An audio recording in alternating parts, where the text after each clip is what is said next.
Andiamo a parlare di un argomento e vediamo se riusciamo a sviscerarlo bene.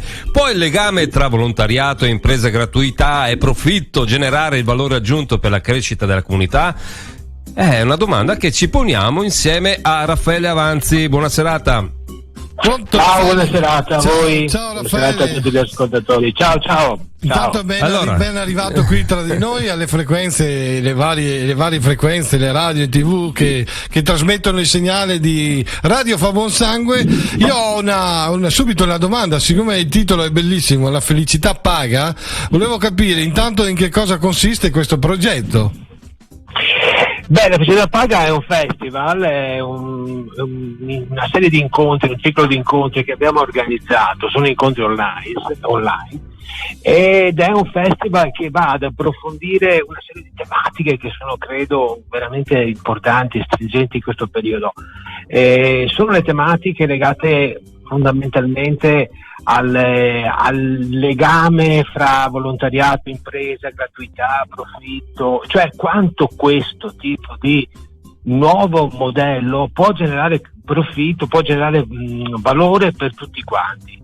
Potremmo essere inseriti anche noi su questo, dico, no? Assolutamente, voi certo, siete... nel senso siamo all'interno di questa mega, diciamo, idea, no? Potrebbe essere. Assolutamente, poi voglio dire, voi siete personaggi straordinari e col vostro buon umore contribuite sicuramente a creare benessere e valore per tutti quelli che vi stanno ascoltando. E entrando nel vivo del festival della felicità paga, ma dai, presentalo bene, dai, così capiamo bene di cosa si tratta.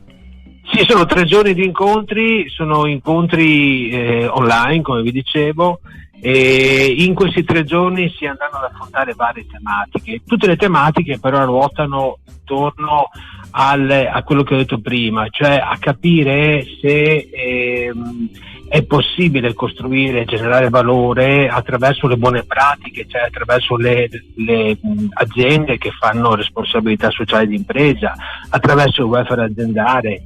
Questi 3 giorni sono giorni intensi, ci saranno persone interessantissime che parteciperanno al festival, ci sono docenti, ci sono esperti, ci sono insegnanti, ma soprattutto direi ci sono le aziende, cioè ci sono delle aziende che hanno accettato di venire a testimoniare quanto un buon welfare, cioè un benessere generato, crea valore non solo per l'azienda stessa, ma crea valore anche per i lavoratori e anche per il territorio.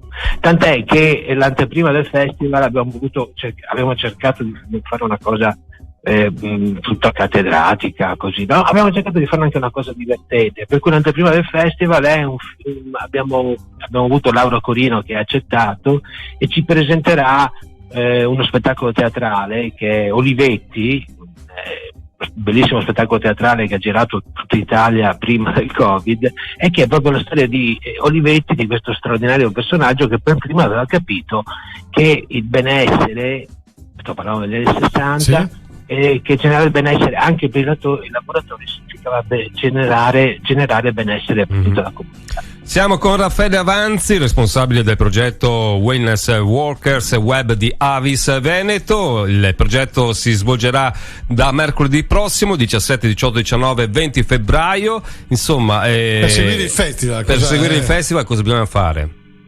Beh, per seguire il festival basta andare lo si segue nelle pagine social di Avis Veneto, è in diretta.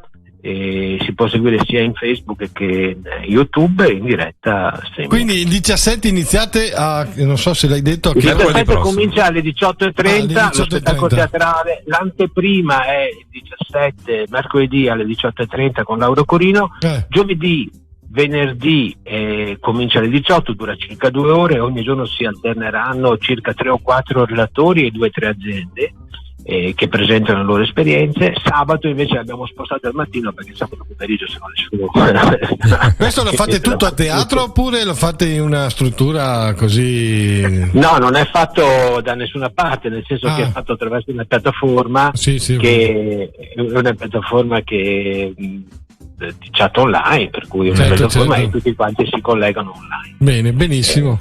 Non c'è la possibilità di fare in origine il festival doveva essere in presenza, ma ahimè il Covid ci impedisce di fare queste cose in presenza, per cui lo facciamo. Siamo ormai figli di Covid, come si dice, no? Siamo figli del Covid, figli dello schermo, figli del computer, figli dello smartphone. Se c'era qualcuno comunque si può seguire tranquillamente da qualsiasi da PC, la dico in generale a Avis, Fides in generale, se c'era qualcuno che aveva dei dubbi che c'è bisogno del web per promozionare qualcosa, adesso dopo diverso tempo credo che gli sia passata la voglia di non pensarci, così per dire, no? Cioè, perché ormai la situazione sta andando verso quella cosa lì, insomma, ecco.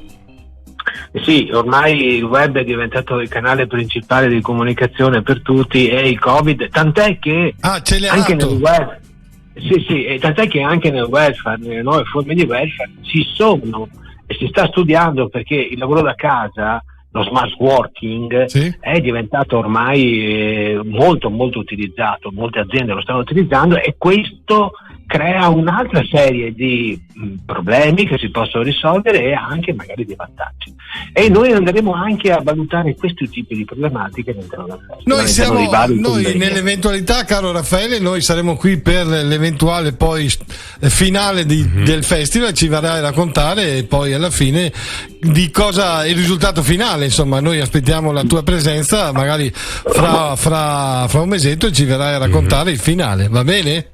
Ma molto volentieri, partecipate e grazie per la promozione. Ricordiamo che il festival è finanziato dalla Regione Veneto, esatto, per cui Avis, assolutamente tutto il progetto E Io Valgo 2 è finanziato è stato realizzato grazie al contributo della Regione Veneto. Bene. Grazie mille Raffaele, alla prossima. Grazie.